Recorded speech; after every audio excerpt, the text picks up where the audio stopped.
CM Vijay target గా ప్రతిపక్ష DMK వ్యూహాత్మక అటాక్ షురూ చేసింది. అటు మద్రాస్ హైకోర్టులో విజయ్ ఎన్నికల విజయాన్ని సవాల్ చేస్తూ పిటిషన్ దాఖలు కాగా, ఇటు కరూరు తొక్కిసలాట వివాదంపై సుప్రీంకోర్టును ఆశ్రయించింది.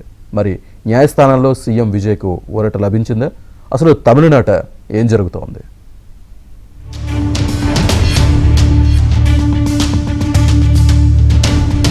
తమిళనాడు రాజకీయాల్లో ప్రభంజనం సృష్టించి ముఖ్యమంత్రి పీఠాన్ని అధిష్ఠించిన దళపతి విజయ్ కు కోర్టు వ్యవహారాలు ఇప్పుడు కాస్త ఇబ్బందికరంగా మారాయి. తిరుచి ఈస్ట్ నియోజకవర్గంలో విజయ్ సాధించిన ఎన్నికల విజయాన్ని సవాలు చేస్తూ దాఖలైన పిటిషన్లను మద్రాస్ హైకోర్టు విచారణకు స్వీకరించింది. ఆయనతో పాటు మంత్రి ఆదవ్ అర్జున గెలుపుపై వచ్చిన పిటిషన్లను కూడా జస్టిస్ వి లక్ష్మీనారాయణ్ ఏకసభ్య ధర్మాసనం విచారణకు స్వీకరించడంతో రాజకీయం వేడెక్కింది.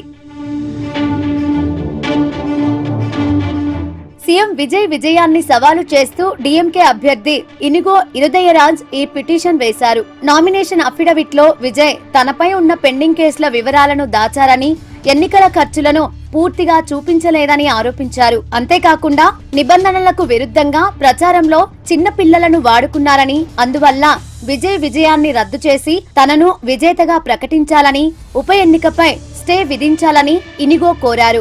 ఈ పిటిషన్లపై స్పందించిన మద్రాస్ హైకోర్టు లోపాలను వారం రోజుల్లోగా సరిదిద్దాలని పిటిషనర్లను ఆదేశించింది. ఆ ప్రక్రియ పూర్తి కాగానే సీఎం విజయ్ మంత్రి ఆదవ్ అర్జునకు 3 వారాల గడువిస్తూ నోటీసులు జారీ చేయనుంది. అయితే సాధారణంగా ఈ ఎన్నికల పిటిషన్ల విచారణను అత్యంత వేగంగా కేవలం 6 నెలల్లోపే పూర్తి చేయాలని హైకోర్టు జడ్జి స్పష్టమైన ఆదేశాలు ఇచ్చారు.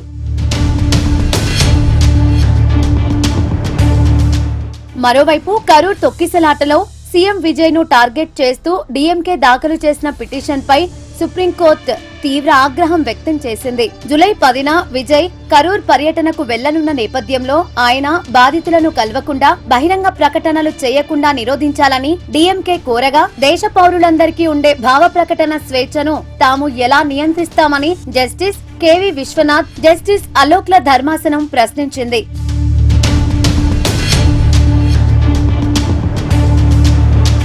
ఈ ఘటనపై ఇప్పటికే తాము స్వయంగా సిబిఐ విచారణకు ఆదేశించామని, సుప్రీంకోర్టును రాజకీయ వేదికగా మార్చొద్దని డీఎంకేకు ధర్మాసనం గట్టి వార్నింగ్ ఇచ్చింది. ఘటనకు సంబంధించిన 2 ఎఫ్ఐఆర్లలో విజయ్ పేరు నిందితుడిగా లేదని స్పష్టం చేస్తూ డీఎంకే పిటిషన్ ను కొట్టేసింది. దీంతో జూలై 10న సీఎం విజయ్ కరూర్ పర్యటనకు లైన్ క్లియర్ అయింది. ఆయన బాధితులను కలిసి ఆర్థిక సాయం, కారుణ్య నియామకాలు అందించనున్నారు.